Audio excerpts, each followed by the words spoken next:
Chers amis, bonjour et bienvenue aujourd'hui chez Firepoint. Derrière moi, c'est la ligne d'assemblage.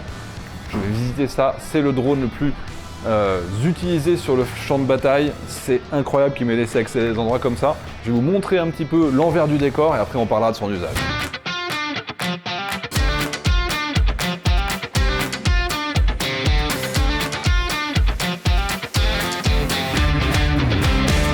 Ici derrière moi, c'est la production du matin. Il fait très chaud, c'est en train de faire sécher. Voilà, ça c'est juste pour ce matin.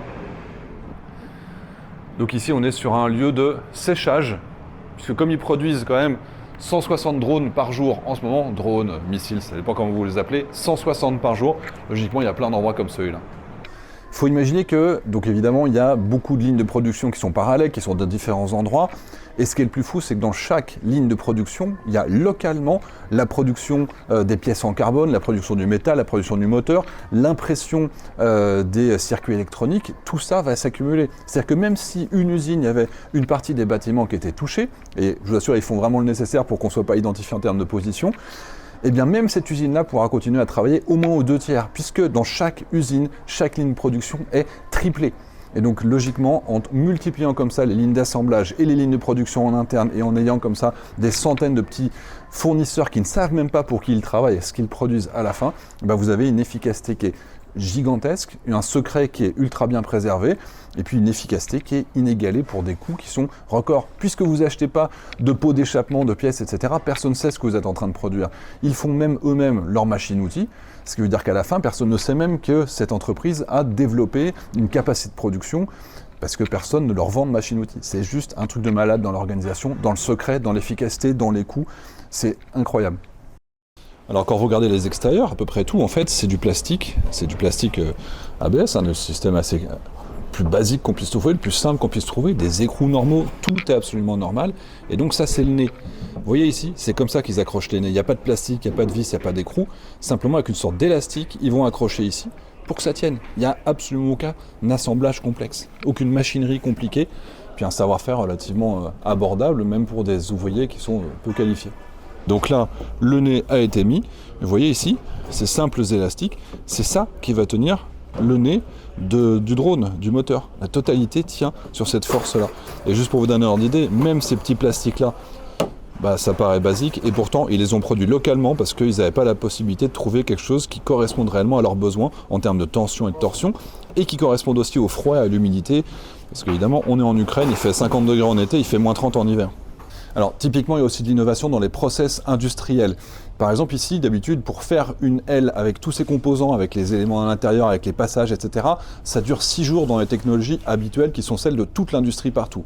Ici, ils ont trouvé des méthodes pour que ça dure seulement 2h30. C'est-à-dire que par exemple, ça, ces morceaux d'aile ici, vous voyez qu'il y a l'ensemble de ces rivets, c'est pas 2 morceaux qu'ils ont fini par assembler, c'était qu'il y avait l'aile complète et ils ont découpé pour pouvoir avoir le volet qui est à l'arrière qui va être directement forcément à la bonne forme.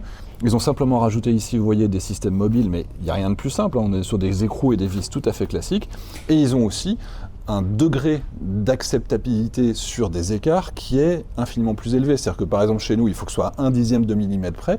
Ici, peut-être qu'ils vont accepter 1-2 mm, ce qui fait qu'à la fin, ils vérifient que ça ne dégrade pas les performances et que le système va toujours être suffisamment efficace. Mais globalement, ça veut dire qu'il y a beaucoup moins de rejet des pièces que ce qu'on peut imaginer dans nos industries où on a un nombre d'imperfections qui est inacceptable. Alors qu'ici, en fait, c'est beaucoup plus rustique, beaucoup plus efficace.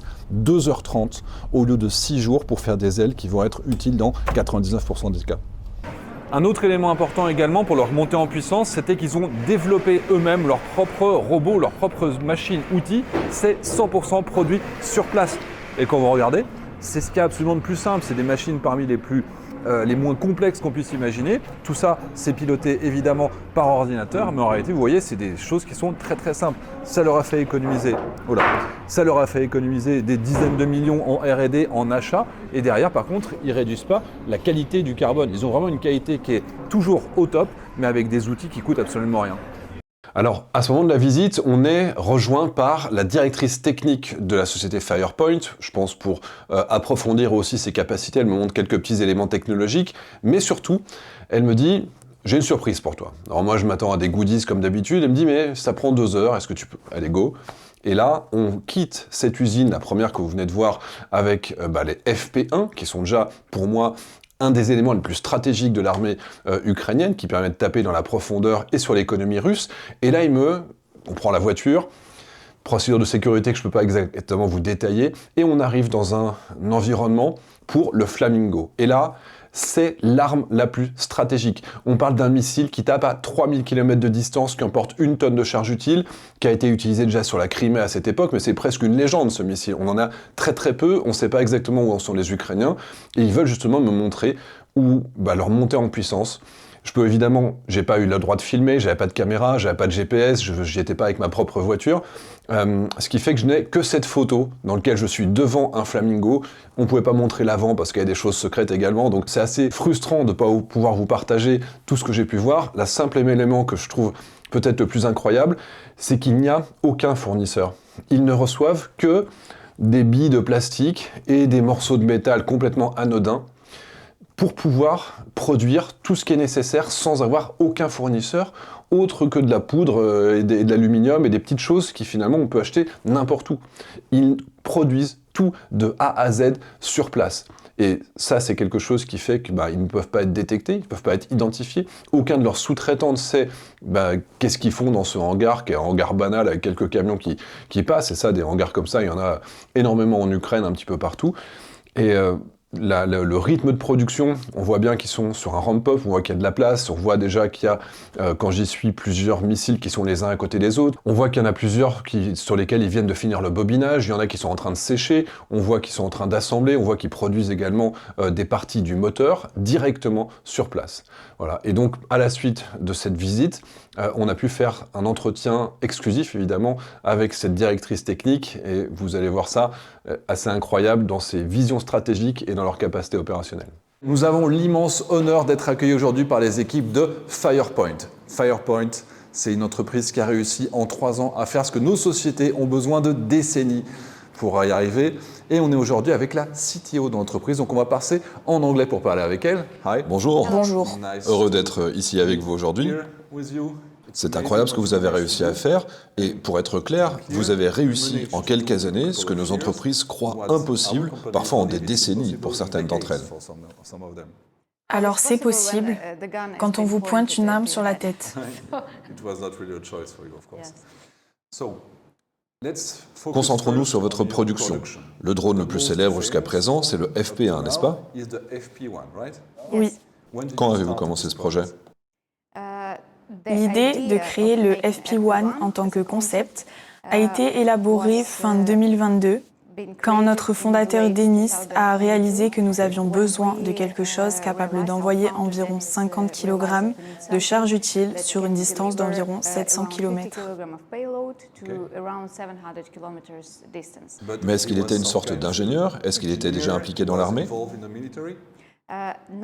Aucun membre de l'équipe qui a commencé le projet n'avait été impliqué dans l'industrie de la défense auparavant. Nous avions bien sûr un bagage technologique. Denis est docteur en physique.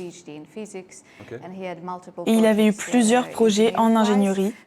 Le reste de l'équipe avait aussi un bagage technique, mais pas spécifiquement en aérospatial ou en défense.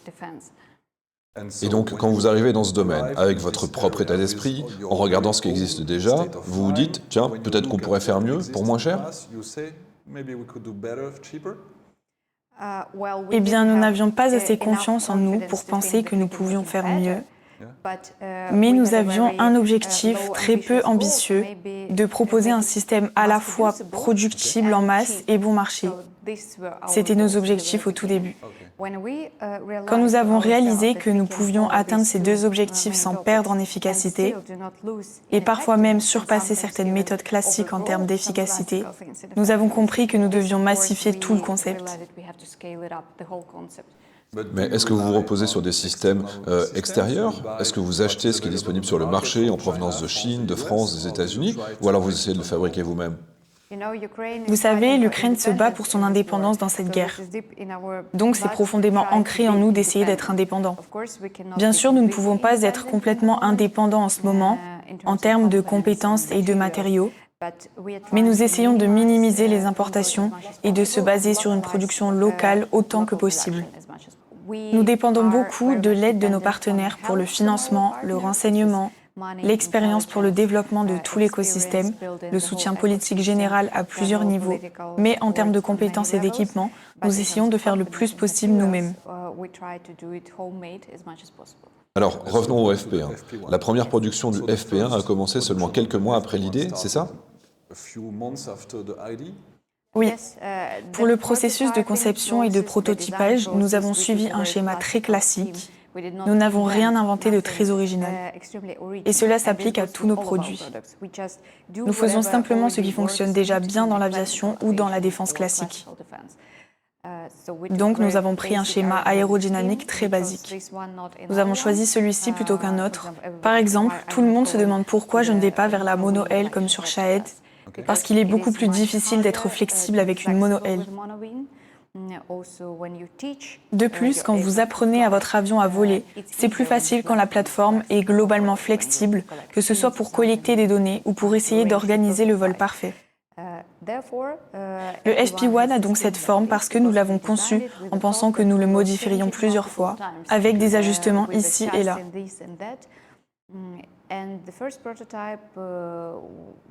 Le premier prototype a été créé, testé, puis certifié en mai 2023, ce qui va de novembre 2022 à mai 2023, donc 7 mois. C'est incroyable. Donc maintenant, 2 ans plus tard, nous parlons de production de masse. Qu'est-ce que vous entendez par production de masse? La production de masse, ça signifie des milliers, plusieurs milliers de drones par mois qui sont immédiatement livrés et utilisés dans des missions de combat. Ok, ça veut dire des centaines par jour. Oui, plus de 100 par jour. On a eu la chance d'aller visiter les usines. Les usines sont absolument incroyables parce que quand on regarde de l'extérieur, et j'ai l'habitude de visiter les usines françaises, tout semble aussi simple. Les machines semblent simples, les tâches sont simples.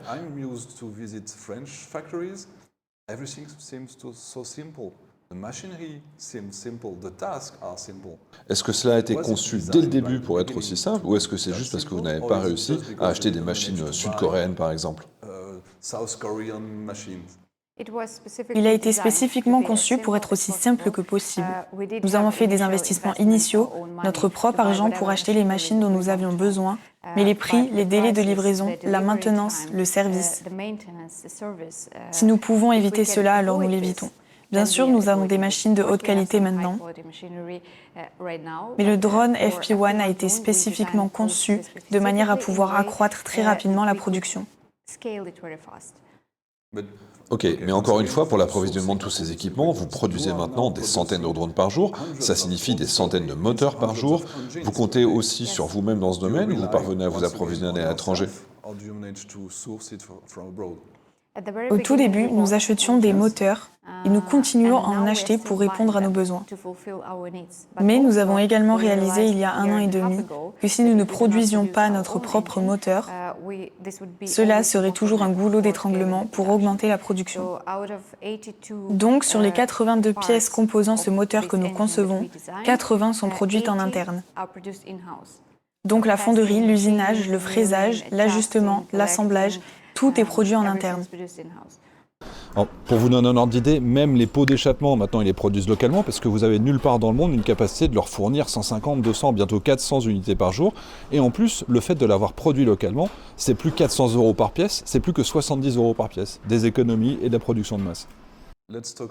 Alors, parlons maintenant de l'efficacité du système sur le champ de bataille. Est-ce que vous avez une idée du pourcentage des lancements qui ont réellement atteint leur cible? L'organisme responsable de réaliser ces statistiques très précises est l'état-major général de l'Ukraine. Ils ont toutes les informations les plus précises et nous ne pouvons pas divulguer les chiffres spécifiques. Je sais que Firepoint se situe tout en haut de la panoplie de drones qui sont utilisés actuellement sur le front ukrainien. Nous avons plusieurs sociétés homologues qui sont proches de nous en termes d'efficacité, mais Fivepoint est le drone le plus efficace pour le moment. Parce que chaque jour, on voit quand même des réussites sur le terrain. Donc ça signifie qu'au moins quelques-uns de vos drones réussissent chaque jour à taper sur une cible. Oui, mais quelques-uns, c'est très peu. Beaucoup d'entre eux touchent leur cible, oui. Alors, vous parliez de votre expérience sur le champ de bataille. Est-ce que ça signifie que vous donnez les drones à l'armée et qu'ils les testent, l'utilisent et vous donnent des retours? Ou alors, et combien de temps ça dure pour que vous puissiez avoir un retour d'expérience? Personnellement, je ne crois pas que la manière dont vous le décrivez soit la plus efficace, mais c'est la manière la plus correcte de faire cela. De notre côté, nous accompagnons chacune des missions sur le champ de bataille avec nos vérificateurs. Selon l'expérience du personnel militaire, cela pourrait nécessiter plus d'accompagnateurs, de notre côté ou juste un seul. Mais nous comparons les retours que nous recevons des forces armées, nous le rapprochons des retours de nos vérificateurs et la boucle de retour d'expérience est extrêmement courte. En général, pour les missions de nuit, si quelque chose n'allait pas ou si quelque chose doit être ajusté, nous recevons des retours dès le matin. Chaque matin, nous passons en revue le travail de la nuit précédente dans notre centre d'analyse et nous voyons comment nous pouvons améliorer le système à plusieurs niveaux, comme le système de lancement, comment nous le rendons plus efficace. Ok, mais vous parlez de l'efficacité du système sur le champ de bataille ou alors également de sa facilité d'usage pour les militaires? Dans toutes ces dimensions, nous croyons que notre mission est de soulager autant que possible la charge mentale des forces armées. Ainsi, pendant qu'ils se concentrent sur des tâches militaires que les civils ne peuvent pas accomplir, nous pouvons essayer de leur enlever ces responsabilités en améliorant la logistique, en créant des interfaces plus conviviales et en augmentant l'efficacité sur les lignes de front. Donc l'efficacité et les améliorations couvrent de nombreux sujets. Ok, mais encore une fois, je vais penser comme un Français. Désolé pour ça. Alors, en France, l'État, l'armée vous donnerait une liste d'exigences de cette taille et vous essaieriez d'y répondre. Est-ce que ça fonctionne de la même manière ici?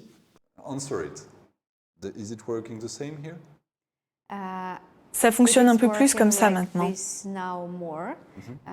Mais au tout début, chaque nouvelle plateforme ou chaque nouvelle tâche que nous décidions de réaliser venait de notre ressenti, que c'était quelque chose dont le pays avait besoin. Bien sûr, nous faisons des analyses, bien sûr, nous faisons nos recherches, mais chaque plateforme, à part le FP2, a été créée de notre propre initiative. FP2 est venu de l'armée quand ils nous ont dit qu'ils avaient besoin d'un drone de frappe intermédiaire, efficace pour la ligne de front. Donc ce n'était pas notre idée au tout début. Qu'est-ce que vous appelez frappe intermédiaire?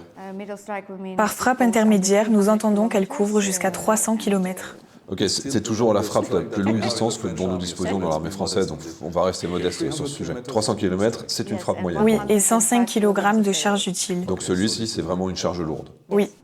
Donc c'était une attente de leur part, et de votre propre initiative, avec vos fonds propres, vous l'avez développé sans aucune demande officielle ni financement de l'État. Oui, nous utilisons tout notre temps et notre propre argent. Au début, c'était notre propre économie, puis c'est devenu un réinvestissement des revenus réalisés par les ventes. Chaque centime de nos résultats est actuellement réinvesti dans la recherche et le développement. Incroyable. Alors, vous dites que tous les projets viennent de vos idées. Est-ce que c'est également le cas pour le Flamingo? Oui. Donc vous vous êtes juste dit, d'accord, faisons le Flamingo et nous verrons si l'armée est d'accord? Alors il y avait un gars de notre équipe qui a apporté l'idée. Il a dit il existait un système aérien sans pilote soviétique appelé le Stryj, Tupolev 141. Pensez-vous que nous pouvons le faire revivre? Oui, certains ont été tirés sur la... Oui, d'ailleurs, certains ont été tirés sur la Russie et c'était assez Oui, nous efficace. avions déjà certains composants, des lanceurs, des choses que nous pourrions peut-être utiliser pour accélérer le processus de conception. Et nous avons pris cela comme une idée brute. Nous avons rapidement réalisé que le Stryj n'était pas exactement le projet que nous voulions avoir, mais l'idée a commencé à mijoter et elle a abouti au Flamingo. Et combien de temps faut-il pour passer de l'idée à la mise à l'épreuve sur le terrain? Dans le cas du Flamingo, cela a pris 9 mois. Attendez, il vous a fallu 9 mois pour partir de zéro pour être capable de produire ces tubes de 12 mètres de long avec toute l'électronique à l'intérieur? Oui, le premier prototype, nous l'avons créé en 6 mois. Bien sûr, il était fait de carton et de bâtons, Mais quand nous avons réalisé qu'il y avait du potentiel, nous l'avons développé afin qu'il ressemble à ce que nous avions simulé avec les systèmes de sécurité. Ensuite, bien sûr, nous avons commencé à le rendre plus professionnel. Est-ce que vous le testez directement contre les Russes ou alors il y a des installations officielles de test ici? Il y a plusieurs niveaux de tests et il faut tous les réussir. Ok, mais est-ce que ça veut dire qu'il y a des tests en interne? Je veux dire que le test final sur le champ de bataille n'a lieu qu'après une série de tests réussis sur le territoire ukrainien. D'accord, donc c'est assez rapide de passer de tests et pour vérifier si ça fonctionne. Alors maintenant, nous sommes début novembre. Est-ce qu'il est efficace? Oui, bien sûr, mais nous devons comprendre que le Flamingo est une nouvelle arme récemment entrée en opération. Quand vous recevez un permis de conduire, entre le jour où vous recevez ce permis jusqu'au jour où vous êtes un conducteur confiant, et que vous pouvez boire du café, manger votre sandwich et écouter la radio, il se passe un certain temps. C'est pareil avec chaque nouveau système. Et même avec un Flamingo grand et efficace, c'est pareil. Donc, nous sommes en train de devenir des conducteurs plus confiants. Nous ajustons et testons de nouvelles tactiques. Je pense que nous gagnons en confiance assez rapidement et que nous réaliserons des opérations plus remarquables. D'accord. Alors, d'après ce que j'ai lu aujourd'hui, parce que j'ai eu la chance de visiter ces installations, vous produisez déjà quelques Flamingos par jour en ce moment, mais quelles sont vos attentes pour un avenir proche, par exemple début 2026? Est-ce que vous avez un objectif? Je pense que nous le découvrirons quand nous le verrons dans les chaînes d'information russes, mais nous optons pour une approche de production de masse. Alors, encore une fois, est-ce que c'est du marketing ou alors vous atteignez vraiment ces 3000 km de distance? Nous atteignons déjà cette portée et cela a déjà été confirmé par des tests. D'accord, ok. Alors, vous avez un projet incroyable, vous avez des missiles de croisière, vous avez des drones. J'ai vu aussi que vous travaillez maintenant sur des missiles balistiques? Oui, c'est le cas. Alors, la Corée du Nord travaille sur des missiles balistiques depuis un demi-siècle et c'est toujours pas vraiment au point. Est-ce que vous pensez vraiment pouvoir fournir des missiles balistiques d'ici quelques années? Oui, je pense que c'est tout à fait réaliste, oui. Un travail réaliste à faire. Mais est-ce que vous réutilisez des systèmes qui ont déjà été validés, par exemple sur le Flamingo, ou alors vous devez repartir de zéro à chaque fois? Non, bien sûr. Chaque fois, nous utilisons quelque chose qui a déjà prouvé son efficacité à plusieurs reprises sur le champ de bataille. Nous ne recommençons pas à zéro. Nous basons principalement nos systèmes sur des éléments disponibles sur le marché, et si ce n'est pas possible, alors c'est bien sûr un système plus personnalisé, mais nous testons tout. Et quand nous essayons de choisir quel système nous voulons utiliser, dans Flamingo par exemple, nous installons tous les équipements après les tests sur le polygone, nous installons tous les équipements pour les plateformes FP1. Nous les utilisons dans des conditions réelles de champ de bataille. Ainsi, nous pouvons comprendre comment ils réagissent au brouillage et au spoofing. Nous avons ainsi validé les sous-ensembles avant de les intégrer comme choix final pour le Flamingo. Et c'est pareil pour les tests préliminaires qui sont très proches de la réalité, avant que nous prenions une décision finale sur ce que nous allons installer pour le système. Et vous travaillez aussi par exemple sur le cerveau-commande du Flamingo qui pourrait être réutilisé ou adapté pour le FP7 et le FP9? Non, les missiles balistiques utilisent un type de cerveau complètement différent. Nous produisons nos propres cerveaux pour Flamingo et pour les missiles balistiques également. Mais ce sont deux choses physiques et logiques différentes. Ok, mais vous produisez vos propres cerveaux-commandes à partir de zéro une fois de plus? En moins de 2 ans, vous avez réussi à faire ce genre de choses? Bien sûr, mais nous avons d'excellents spécialistes qui avaient déjà de l'expérience dans la production de cerveaux. Qui venaient d'autres entreprises ukrainiennes? Oui, oui. Donc ils travaillent pour nous en ce moment. Ce n'est pas comme si nous avions pris cet équipement de nulle part. Maintenant, nous pouvons nous le permettre et nous avons une très grande équipe, une équipe de spécialistes professionnels qui avaient de l'expérience dans la défense, dans l'aérospatiale. Et bien sûr, nous utilisons leurs talents pour développer ce genre de choses à partir de zéro. Et nous leur fournissons la gestion, les idées, des ressources. Ok, parce que je dois juste me rajouter un élément ici. On a l'habitude d'oublier cela, mais l'Ukraine disposait d'environ un tiers de la totalité de l'industrie militaire totale de l'Union soviétique. Ça signifie que tous ces cerveaux sont encore ici et prêts à se battre. Et peut-être que vous avez le soutien d'ingénieurs étrangers qui veulent venir vous aider? Oui, nous avons déjà quelques ingénieurs, mais pas autant que nous le souhaiterions, et ils travaillent dans notre département de recherche et développement, venant vraiment de différents pays. Ils ont trouvé que c'était un travail très intéressant pour eux, avec un salaire élevé, une bonne équipe, de nombreuses possibilités. Une chose vraiment importante ici, et qui est très rare pour un ingénieur, c'est de pouvoir voir son invention de son vivant. Vous n'avez pas à attendre 20 ans pour voir les résultats de la chose que vous avez conçue. Vous pouvez le voir dans 1 an ou 2. Et ils viennent de pays occidentaux comme la France? Vous avez des ingénieurs français? Oui. Oui. Ok, les amis, vous savez où est-ce que vous pouvez postuler également. Alors, juste pour l'état d'esprit, pourquoi vous battez-vous? Je veux dire, au début, vous savez, encore une fois, en Europe, les entreprises, elles veulent juste créer des systèmes appropriés pour gagner de l'argent. Et vous, votre motivation, est-ce que c'est de survivre? Votre motivation, c'est de mettre fin à la menace russe? En quoi est-ce que vous croyez? Your motivation is to survive. Your motivation is to end the Russian threat. What do you believe in? Nous étions absolument satisfaits de notre train de vie avant la guerre, donc s'enrichir n'a jamais été l'objectif final. Mon objectif personnel est de pouvoir vivre et élever mes enfants sur la terre qui m'appartient de droit par ma naissance.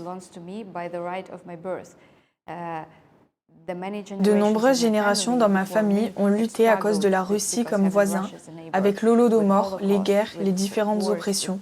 Et je me bats comme eux à l'époque et pour l'avenir aussi.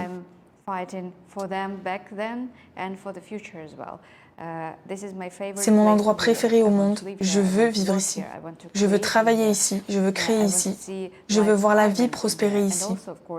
Et aussi, bien sûr, je pense que chaque Ukrainien a beaucoup de colère pour toutes les personnes que nous avons perdues, les personnes géniales pendant cette guerre. Donc c'est également aussi un honneur que nous leur faisons. Et vous avez encore des amis autour de vous dans l'équipe de combat qui sont en première ligne. Donc je suppose que ça va être aussi une autre forme de motivation de savoir que vous allez vraiment sauver ces gens. Alors, c'est peut-être une question stupide, mais est-ce que l'armée vous a donné un retour d'information en disant « Alors, grâce à vous, on a détruit la moitié des usines russes, la moitié des raffineries. Peut-être que sans vous, nous aurions déjà perdu Pokrovsk, par exemple ?» Oui, nous avons parfois ce retour d'information au niveau officiel, parfois lors des réunions officielles où nous analysons la situation avec les autres producteurs. Bien sûr, ce n'est pas une information que nous pouvons divulguer librement, mais nous voyons un impact énorme. Le récent bond de géant que l'industrie du drone ukrainien a fait, et je ne parle pas seulement des drones de frappe en profondeur, je parle de toute la gamme de drones allant des drones FPV sur la ligne de front à distance moyenne de frappe en profondeur contre des systèmes au sol, différents intercepteurs, des systèmes de renseignement, tout cela ensemble a eu un impact énorme. Nous avons bien sûr d'abord commencé par viser les cibles économiques de la Russie. Nous ne travaillons que sur des cibles militaires ou à caractère économique. Et nous sommes extrêmement heureux qu'aucun civil n'ait jamais été touché, uniquement des cibles légitimes. Oui, vous visez uniquement des cibles légitimes. Oui, on peut dormir sans remords la nuit. Mais en général, oui, nous avons ce retour et on se sent timide quand on y pense, mais c'est aussi une réalité et nous sommes heureux de pouvoir aider avec cela. Est-ce qu'on peut parler un petit peu des prix de votre production pour le FP1 et le Flamingo? Je peux dire, et nous en sommes fiers, que tous nos produits sont les moins chers de leur catégorie. Quand je parle de catégorie, je veux dire qu'en comparant la charge utile, la distance, la possibilité de faire face à du brouillage et du spoofing, et dans chacune de ces catégories, les FP1, FP2 et FP5 sont les plus abordables. Le coût du FP1 est actuellement de $58 000. Par exemple, le prix moyen d'un Shahed est désormais passé à 200 000 ou 230 000 $. Les Russes ont beaucoup dû faire évoluer leur Shahed parce qu'au début c'est des trucs très simples et maintenant ils doivent du CRPA, etc., des systèmes très compliqués et les Chinois les saignent parce qu'ils reposent à 100% sur les Chinois qui font monter les prix énormément parce qu'ils en profitent évidemment. C'est-à-dire que les Shahed coûtent aujourd'hui beaucoup plus cher qu'au début de la guerre et accessoirement que le FP1 est donc 4 fois moins cher qu'un Shahed. Ce que vous avez entendu au début de la guerre n'était en fait que des rumeurs, parce que nos enquêteurs ont eu accès aux documents officiels russes d'approvisionnement. Le Shahed n'a jamais coûté ni 20 000, ni 70 000, ni 90 000. Il n'y a jamais eu un tel prix pour les Shahed. Oui. Vraiment? C'était une guerre psychologique contre nous alors? Du moins d'après ce que nous savons, oui. Et pour le Flamingo? Et le Flamingo coûte actuellement moins d'1 million d'euros. D'accord, donc pour le prix de 2 scalps français, vous avez un Flamingo. Mais nous avons 1150 kilos de charge utile. Oui, et vous allez 10 fois plus loin avec 2 fois plus d'emport et vous en produisez plusieurs chaque jour. Mais nous ne pouvons pas atteindre des prix aussi bas simplement parce que nous sommes des gens sympas, mais grâce à l'énorme aide du gouvernement et à la grande dérégulation, la déréglementation bureaucratique qu'ils ont mise en place. Ça peut nous aider à avoir un processus de R&D très rapide. Quand on se demande pourquoi le cycle de R&D dans notre entreprise est si court, alors que dans d'autres pays cela prendrait 5 ou 10 ans, c'est parce que nous n'avons plus la bureaucratie. Notre gouvernement nous aide beaucoup car il dessert les contraintes bureaucratiques pour de nombreuses entreprises civiles qui peuvent essayer de fabriquer des drones. Et nous pouvons vraiment certifier quelque chose si cela fonctionne bien. Il ne faut que quelques semaines pour obtenir la certification et recevoir un code de marché public au temps. Dans un pays différent, cela prendrait entre 1 an et demi à quelques années. Donc nous n'avons pas besoin d'une grande équipe d'avocats, d'une grande équipe de comptables et d'une grande équipe de personnes qui ne font que de la paperasse. Nous n'avons pas besoin de financer toute l'entreprise pendant 5 ans en attendant d'avoir fini les processus bureaucratiques. Nous pouvons économiser des tonnes d'argent grâce à cela. C'est pourquoi nous pouvons nous permettre de créer un système abordable. Si l'Europe veut le même système peu cher, elle doit d'abord penser à déréglementer le processus bureaucratique et ensuite tout prospérera naturellement. J'ai aussi remarqué que certains des systèmes et des logiciels que vous utilisez sont en open source. Est-ce que c'est quelque chose de courant ici? C'est vraiment votre état d'esprit? En Ukraine, cela devient très courant maintenant. Je vois qu'en dehors de l'Ukraine, cela suscite encore beaucoup d'inquiétudes. Mais nous avons choisi cette approche pour plusieurs raisons. La première et la plus importante est la rapidité d'adaptation des différents systèmes. Lorsqu'on utilise tous la même architecture, on peut intégrer de nouveaux systèmes très rapidement, en quelques semaines, pas des mois ou des années. Deuxièmement, le nombre d'utilisateurs pour les solutions open source est généralement beaucoup plus grand. Cela signifie que le processus de débugage est également beaucoup plus professionnel. Aucune entreprise ne pourrait se permettre d'avoir 1 million d'utilisateurs et également d'ingénieurs de contrôle.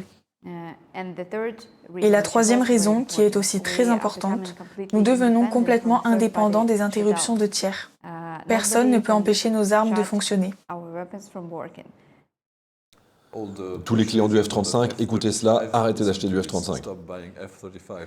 Oui, parce qu'en gros, vous parlez de collaboration en open source. L'Ukraine est en quelque sorte un champion pour mélanger tous les systèmes, dans la défense aérienne et même pour intégrer nos missiles sur vos avions. Travaillez-vous avec des entreprises européennes? Est-ce que vous parvenez à créer ce type de communauté de travail ensemble contre la menace russe?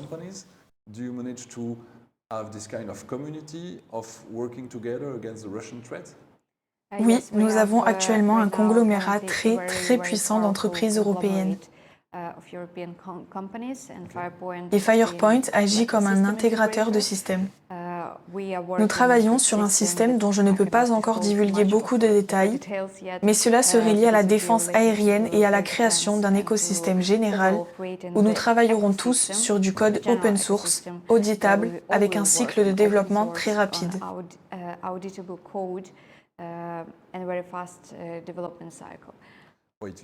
Attendez, vous êtes en train de dire que vous développez aussi un système de défense aérien qui sera ouvert à d'autres fournisseurs en Europe?